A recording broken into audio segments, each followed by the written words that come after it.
We are back. This will be the final episode showing you all of the difficult levels. I think I missed one. I know I missed one of the temples because I didn't know where the secret was. But I'm going to bring you all the way to the end, show you the ending of the game, rescuing the old men. Although sometimes they have dementia and you have to capture them because they say, "Who are you? You're those commies." You say, "Commies aren't bad." And they say, "That's exactly what a commie would say. Young boy, get away from me." And that is what Keen is dealing with. So, these temple levels are the next phase after you check out all the caves up in the top. And then after the caves, I recommend going to the top left. So top middle are the caves, or top right. And then top left of those are San Diego, Miragia, and something Oasis. And I used to play this in 1994 when Oasis was a very big band. Wonderwall, Champagne, Supernova. If those are the only songs you know of Oasis, check out their first album. It's one of the best first albums ever. It's amazing. Rock and Roll Star, Live Forever, Supersonic. You'll be amazed that a band came out with this on their first try. They were a little older, so Noel was stockpiling all the songs. Alright, so what's going on in this level here? Lots of little rooms. These things aren't so bad to deal with that shoot down. They generally, they might fire on a different pattern from each other, but the individual things that shoot themselves are very nice. They just have the same pattern. So it'll shoot, it'll have a couple seconds in between, and they set it up so you can easily walk through. They can be a little bit difficult to see, but at least you can hear them, even though the sound effect is god awful. It's terrible. So I was seeing if there's any secrets up there. Would have been a good place for a secret, jumping on a top of a brick of cheese. That's the entrance, idiot. That's not going to find you anything. So I'm obviously a little bit lost in this level. Don't go down there. Look, I'm learning. Not that one either. I like that Keen stops and looks right at you. I guess Sonic and Mario did that in a way. Maybe, no, Mario tended to look forward. And then in the 3D ones, you're always looking at people's butts behind them. Well, we know that this is a new spot because we got new things to grab. I love grabbing those tears. The water is so nice. Oh, almost bumped my head on there and didn't make that one. We got the yellow key. They generally do a pretty good job of leading you in the way. Oh my god, look at this thing. You're just barely fast enough. And then I'm thinking, weren't there two down here? I was too scared to even jump up and grab those soda pops. And you got these dicks. That was a close one. But the tapioca pudding monster will wake up. They don't stay down. Now I'm freaked out that there's going to be a second one that comes charging at me. And that's it. This is just a level that you beat. If you can get out of a level like that, that means that there isn't an ancient in there. They don't hide them in the levels secretly so that you can leave and then wonder, should I have gone back there? Because that would drive me crazy thinking that there could be one in there. All right, next spot. Similar level, same music. That's a weakness of this game. The music is passable to listen to, but I find it pretty boring after a while. Because this is probably the worst offender, and I think I've said that before, but it never changes from this. 1, 2, 3, 4, 2, 2, 3, 4, 3, 2, 3, 4, 4, 2, 3, 4. So we got a 4-bar measure, a 4-bar composition, and they said, "Yep, loop it." And these aren't as short as Mario levels where you just run to the end. These are these long labyrinthian levels. That's why Metroid was, Metroid switched up the music depending on which area you were in, and the songs were definitely longer than 4 bars. This is like shorter than a ringtone. This would be a terrible ringtone, I think. Who's it? Who is it? And how do I answer my phone? And do I have to open one app before I can open up the other one in succession? Yeah! Take that, you son of a bitch. Those guys are so dangerous. They're like mosquitoes carrying the West Nile virus. Oh, this guy's hard to get because I can't shoot down at an angle. I can only shoot down. Well, you can shoot down on one angle. That's the problem. That was a close one. But me trying to get back up there. It's not gonna work, you dummy. It'll get you up so high, and then it'll quit on you. So, come on, move it along. Right. But you end up being very cautious because, you know, one hit kill, and you're fucked. And you gotta do it all over again. And like I said earlier in the last video, make sure you kill every person you come across in life. And in this game, also a good strategy. Look at this annoying little angle jump I'm trying to make. I'm gonna bang my head. That's what game developers thought was really fun in the 90s. Let's make the jumps hard and frustrating. That was a frustrating way to say that word. If you've ever played Teenage Mutant Ninja Turtles #1 for the NES, notoriously difficult game. Oh geez, and there's a brutal jump in the dam level, in the first level in the dam, before you have to go underwater, which is also a very frustrating level too, because you don't have very much time, and you can't touch the seaweed that electrifies you, and you have to disarm these bombs. It was a very ambitious level for the time, but also very, very unforgiving. Right, and there was a jump there where you would go all the way to the right on the lower half of the platform, then you'd go up to the top half of the platforms. You go all the way back to the left. It'd be a tiny little jump. Your turtle would hit his head, and you'd fall back down. And I think that if you jumped on it in a way, you could sort of cheese it. See, I think at this time I thought that thing was going to shoot me. Is what I thought. Let's skip to me being back up there. That switch there is the one that I had forgotten to hit. Obviously, you turn on all the switches. In none of the levels are the switches lined up in a way that you need to actually think about it, other than just always turning them on. They don't have any puzzles that play around with the timing of the switches, which would have been fun, especially if you have them in the same area. I wouldn't recommend to game developers to set up switches where that require trial and error or thought with a lot of travel in between them. But if you put them in the same room, that's pretty fun. Me hopping and jumping. We gotta head on over to the right and finish this puppy up. Look at those free lives down there. Didn't even know they were there. Yeah, kind of lonely in this level. Oh, watch out for hot boiling tar. It's a good last... Jesus Christ, that was almost like Ninja Gaiden levels of cheapness on the tiny little platform. At Ninja Gaiden, at least you could be hit more than once. However, there was a blowback where he gets pushed, he gets knocked back every time he hits somebody, which is how you always died. I think Ninja Gaiden and Castlevania, they were brutal for that. Watch out for that little guy. That's a lot of nice visibility there. I think I've actually panned the camera down so I'd be able to see it. I'm just not cluing into that. Doesn't matter, you don't need to see it. You see enough. Alright, Matty, my boy, let's finish this up. Because we got many levels to do. Let's deal with this little sluggy bastard. I love the green and the glint on that poop. It looks so vibrant and fresh and so sticky and toxic and visible. It's always very visible. Most of the ground in these games are brown ground. So these guys show up very nicely. I don't think there are any these are really tough, these platforms and this oil. Like I said in the last video, it seems like there's a few pixels that you can't really land on, especially to the right of that platform. This thing takes a long time to come back. So what I did was I went in the door and came back out. But I edited that out for your viewing pleasure. Alright, we got some blue guys that are going to be hopping at us coming up. They're not too dangerous though, as long as you give a jump. I don't even know if they can shoot their fire in the air. Those donuts so tempting. You know, a free life is around the corner.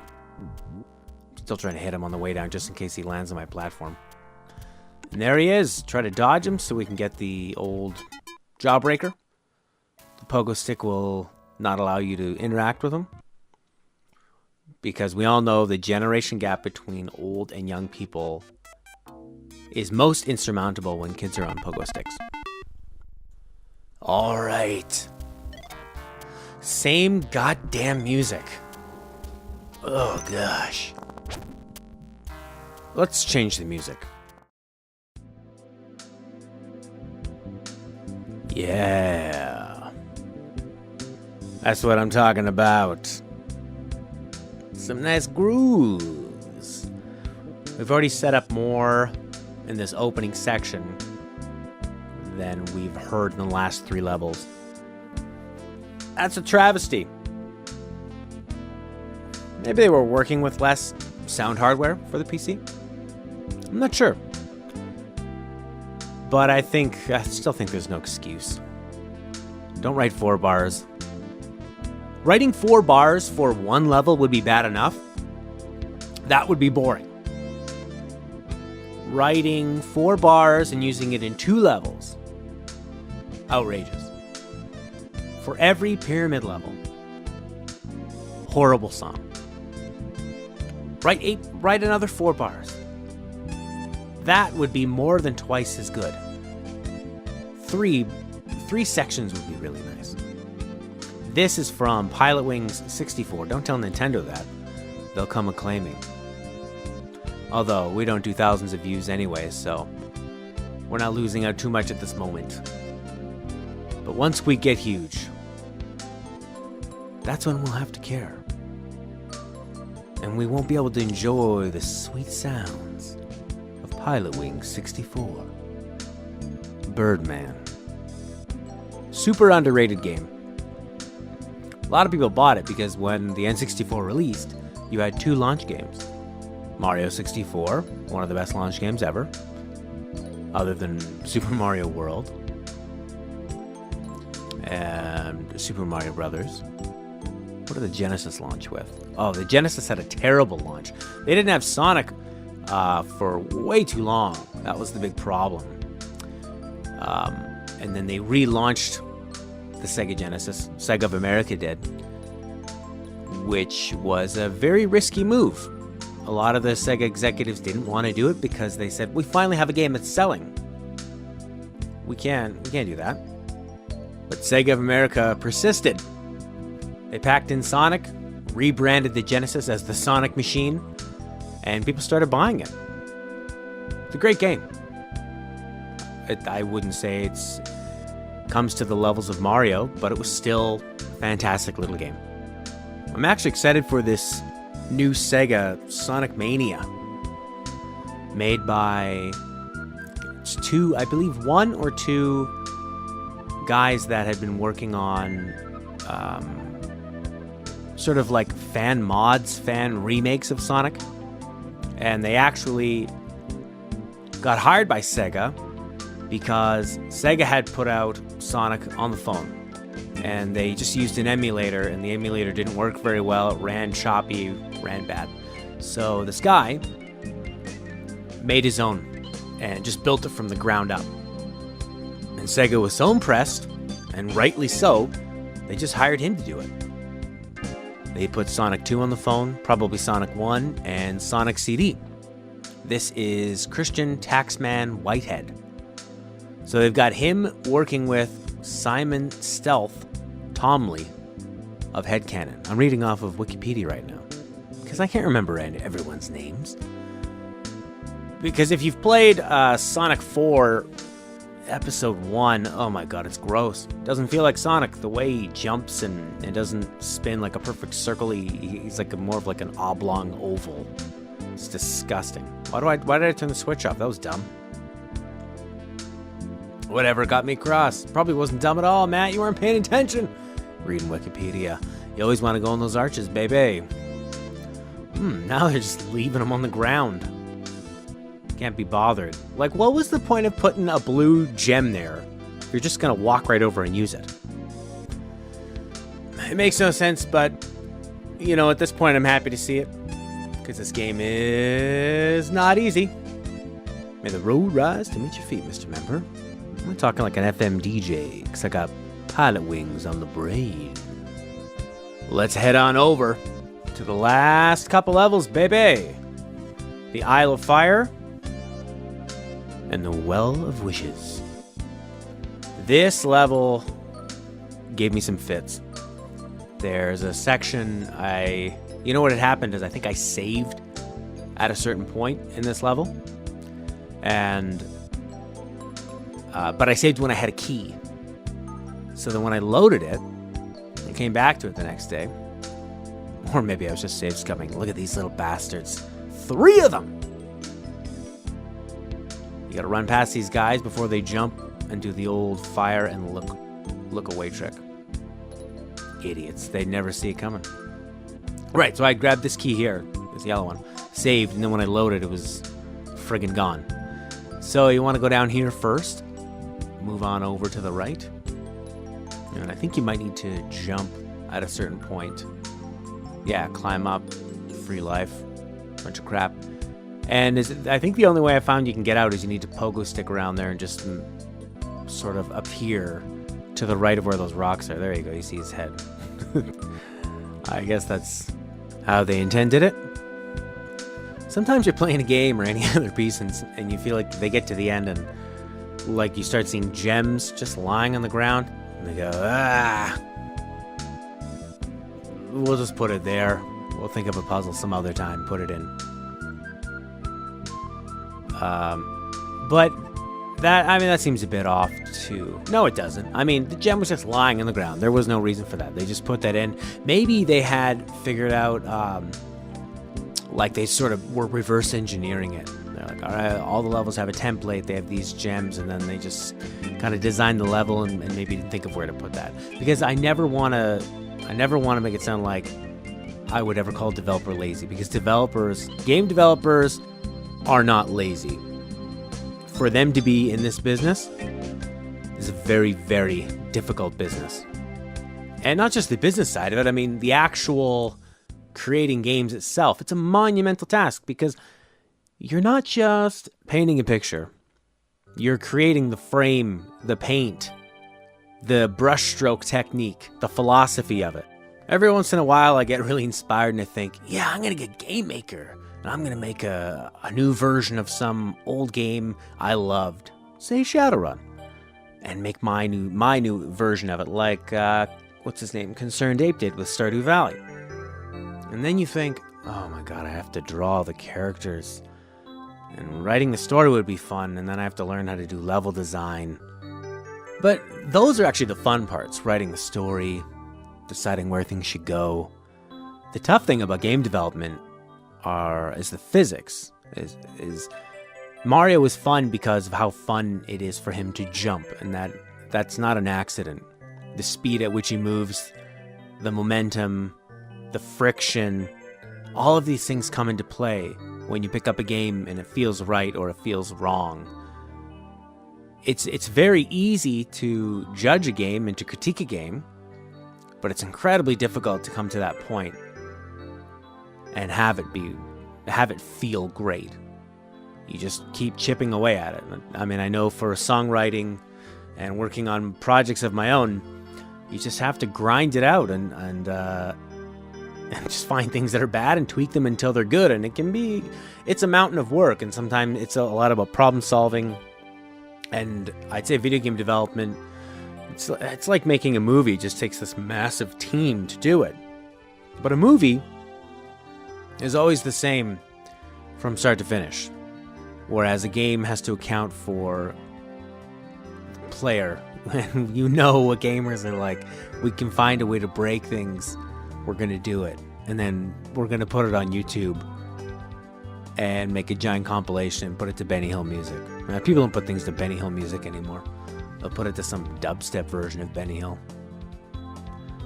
Maybe I'd like to hear that. No. This is Dire Dire Docks from Mario 64. I almost said Mario Kart 64. As a child, I remember loving this song, and then this part hops in, and I guess, that was totally blocked from my memory, that double time feel. And how fast it's moving now with the beats. So these big guys, the Dopefish, they're sort of a mascot for the Commander Keen universe, and they are horrible to deal with. What you're supposed to do is collect these little fishies and make sure he bites into one of them. But you'll see the problem is that they stick really close to you. And, oh my gosh, how did I not die there? I went right into him and then turned at the last corner. So you're dodging him, more of them, multiples of them. And that's it. That's the last guy. Luckily, that thing doesn't feed on them. Look at that. That's funny. You're the last one. Here's the ending of Commander Keen.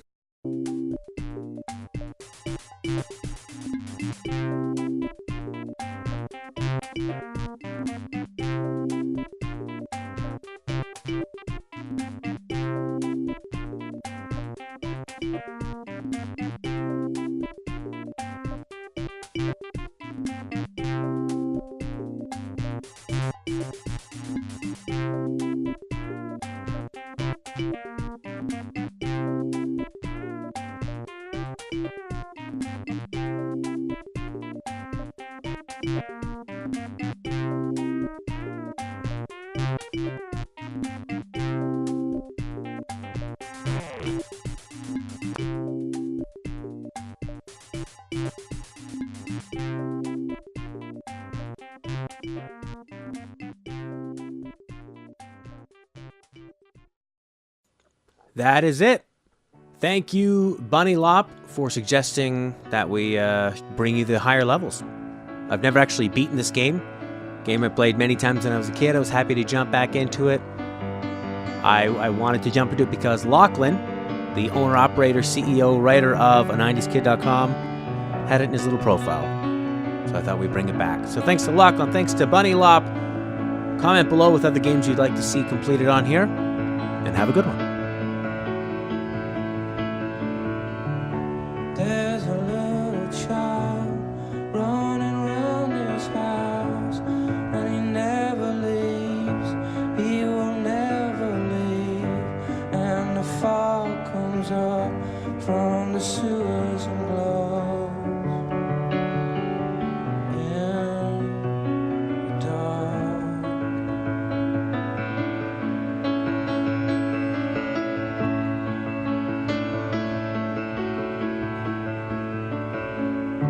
Baby alligators in the sewers grow up fast, grow up fast. Anything you want, it can be done. How did you go back? Did you go back?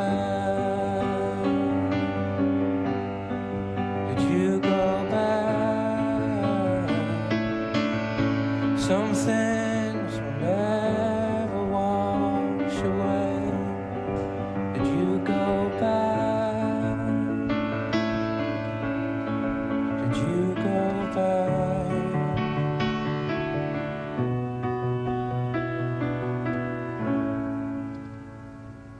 Good night, everybody. Thank you.